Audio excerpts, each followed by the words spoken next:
Okay, let's see how this turns out. I'm sitting here on my daughter's mini netbook, and so I know that the quality might not be all that high, and I don't even really have a light on. But I was thinking about my second fill, and I didn't really give that much detail earlier when I posted a video about how my second fill went. I know when I was pre-op, my number one question was, what do they do when you go to have a fill? Is it going to hurt? Is the needle huge? How does that whole process work? So I just wanted to share a little bit. I've had two now at this point.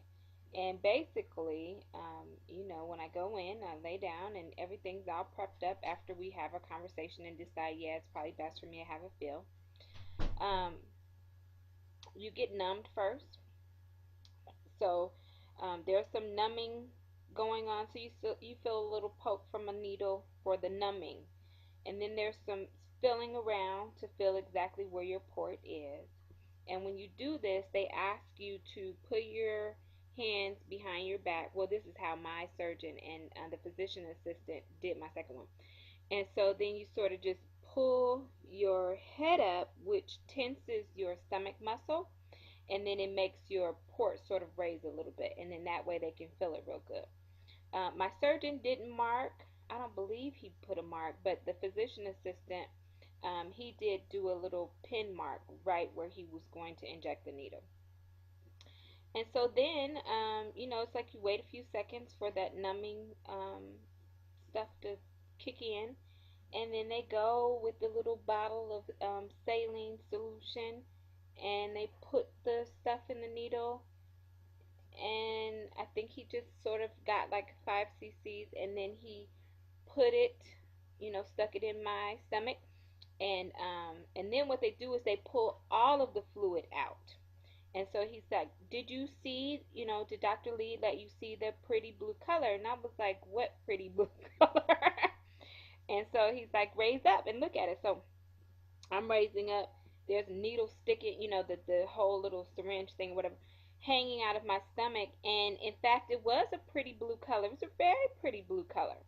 So he said when they initially attached the lap band and they put some saline in, because as I was saying to Candace earlier, a comment, the way that it was explained to me is that when they first attach the band, there has to be some, like, I walked away feeling like I was empty. Like, oh, I didn't have anything in my band. But my surgeon at some point explained that they have to put something in there in order for the lap band to be able to attach to your stomach. Just, there, it's if it's empty, it's sort of like um, the balloon around the band or inside is not filled at all, and so you have to have something in there to attach to your stomach. However, they don't count that amount. So there is something. Well, there was something in my band, and again, he just said it's to sort of get the device to attach to your stomach or something like that. Which I said, when I put in her comment, I was like, I don't really get it, but okay. So, anyway, back to what I was saying, because I just completely lost my thought.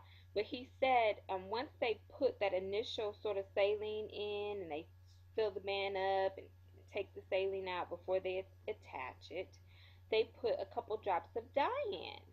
And so it's this pretty blue color dye. And so as you're going along, sorry, I just try to eat, and I feel like I have to sort of hit my chest sometimes. This is a side note, but if I'm eating something, I feel like it's not going down really well, I'll sort of tap myself right there to help it along.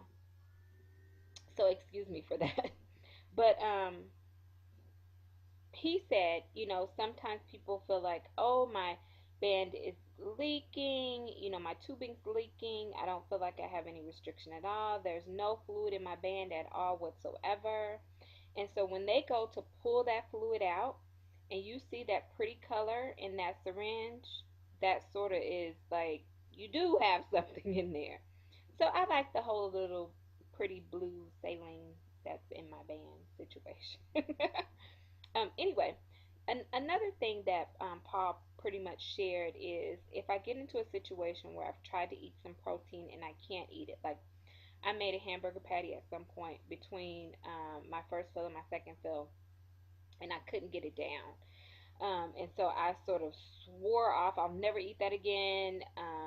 That's the end of that. So what he said was, don't ever get to the point where you completely walk away from something without going back to try it again. Even if you're just eating the size of your fingernail, just a very small amount, put in your mouth, chew, chew, chew, chew, chew, chew, chew, chew, chew, chew, chew, chew, chew, and then swallow it to try to be able to eat that again at some point. So eventually, we should be able to eat steak. We should be able to eat these things if we eat it properly, like bit by bit, little by little. I'm not a steak person anyway, um, but sometimes there's this whole mental thing that goes on when you're like, I have a band now, I won't be able to eat this, I won't be able to eat that. Sometimes it sparks like this curiosity of or a feeling of deprivement if you feel like you can never ever in the rest of your life eat these things. So I thought that was good. It was a tip to, don't be afraid of something if it doesn't work the first time after your first fill, second fill, and feel like you could never eat it again in your life. Do go back to it, but go back to it in small amounts. So I appreciated that. Let's see.